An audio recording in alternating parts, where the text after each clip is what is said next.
Kalau dengar kata Tegal, apa sih yang pertama kali kepikiran? Pasti banyak yang jawab, warteg kan?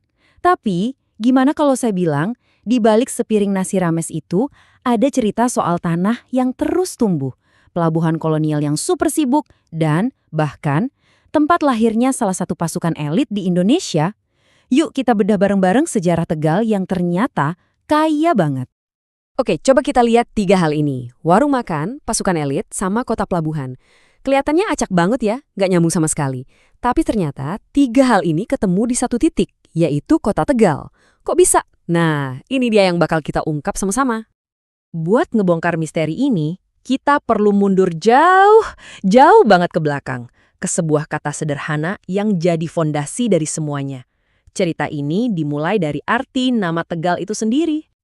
Jadi ceritanya gini, jauh sebelum ada nama Tegal seperti sekarang, di abad ke-16 ada seorang penjelajah Portugis yang nulis nama Tete Gual. Artinya, sederhana tapi kuat banget, tanah subur. Inilah DNA asli kota ini, sebuah daratan yang dari awal udah menjanjikan kemakmuran. Dan janji tanah subur itu gak cuma jadi nama loh, bener-bener mulai kelihatan hasilnya. Dari cuma sebuah desa kecil di bawah Kabupaten Pemalang, ada satu momen penting banget nih, tanggal 12 April 1580. Di hari itu, Ki Gede Sebayu diangkat jadi pemimpin atau juru demung. Nah, tanggal inilah yang sampai sekarang dirayain sebagai hari lahirnya Tegal. Titik baliknya di sini. Terus kenapa Ki Gede Sebayu ini sepenting itu? Beliau ini bukan sekedar pemimpin biasa. Sebagai keturunan Majapahit, visinya itu udah jelas banget. Kuncinya apa? Air. Dengan keahlian irigasinya yang luar biasa, dia berhasil mengubah tanah subur yang tadinya cuma potensi jadi lumbung padi yang beneran produktif. Bisa dibilang, dialah arsitek kemakmuran awal Tegal. Nah, kemakmuran Tegal sebagai lumbung padi ini tentu saja menarik perhatian. Perhatian dari kekuatan-kekuatan yang jauh lebih besar. Identitasnya pun bakal segera berubah dari pusat pertanian jadi pion yang sangat penting di panggung perdagangan global era kolonial. Peran Tegal itu benar-benar bergeser drastis. Waktu di bawah Mataram, Tegal itu ibaratnya jadi dapurnya pasukan perang, nyuplai beras buat melawan VOC. Tapi, cerita berbalik. Pas VOC berhasil menguasai pesisir sekitar tahun 1680, Tegal diubah total. Bukan lagi lumbung pangan buat kerajaan lokal, tapi jadi benteng dagang yang super strategis buat kepentingan company. Transformasi ini makin ngebut lagi gara-gara apa? Teknologi. Yap, rel kereta api. Tiba-tiba Tegal jadi semacam hub logistik modern yang nyambungin daerah pedalaman sama dunia luar. Gula, teh dan hasil bumi lainnya ngalir deras lewat pelabuhan Tegal. Identitasnya sebagai kota dagang jadi makin kuat dan gak terbantahkan lagi. Oke, kita udah ngomongin sejarah manusianya ya. Tapi, gimana kalau saya bilang tanah Tegal itu sendiri punya cerita yang wow, gak kalah dramatis? Ini cerita tentang daratan yang terus tumbuh dan laut yang pelan-pelan mundur. Percaya nggak percaya nih? Garis pantai Tegal yang kita lihat sekarang itu bukan posisi aslinya dari dulu.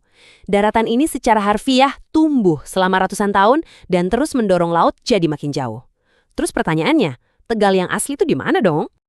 Jawabannya itu ada di petunjuk-petunjuk geologis yang ditinggalkan alam. Kayak detektif aja nih kita. Petunjuk pertama, ada fosil-fosil laut yang ditemuin di pegunungan. Bukti kalau daerah itu dulu di bawah air.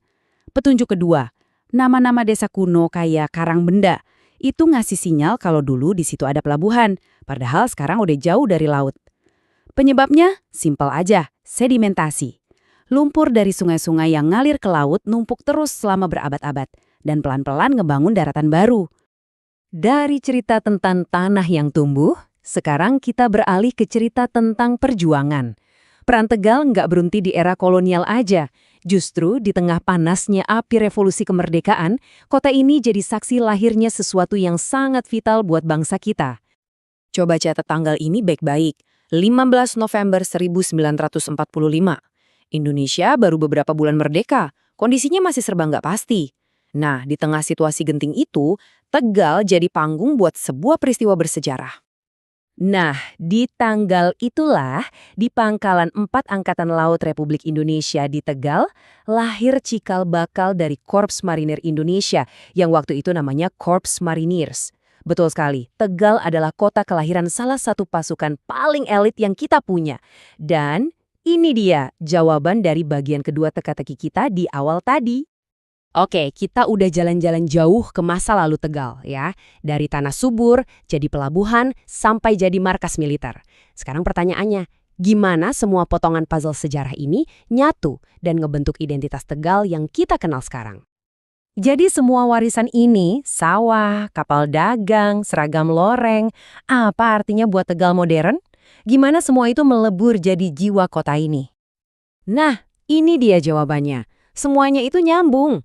Tegal dijuluki kota bahari bukan cuma karena letaknya di pesisir, tapi karena sejarah panjangnya sebagai pelabuhan dan fakta bahwa daratannya itu lahir dari laut. Terus, warteg. Itu cerminan Tegal sebagai pusat transit yang super sibuk, yang butuh makanan praktis buat para pendatang dan pekerja. Bahkan bahasanya yang khas itu adalah hasil dari percampuran budaya selama berabad-abad di kota persimpangan ini. Jadi warteg, marinir, sama pelabuhan itu bukan lagi teka-teki kan, tapi tiga sisi dari satu koin yang sama, Tegal. Pada akhirnya, cerita Tegal ini ngajarin kita sesuatu yang penting. Bahwa di balik setiap julukan kota, di balik setiap makanan khasnya, pasti ada cerita yang dalam. Identitas sebuah tempat itu bukan sesuatu yang muncul tiba-tiba, tapi hasil dari tumpukan kisah masa lalu. Ini jadi bikin kita mikir ya, setiap kota punya cerita. Kira-kira cerita apa yang tersembunyi di kotamu? Terima kasih sudah menyimak.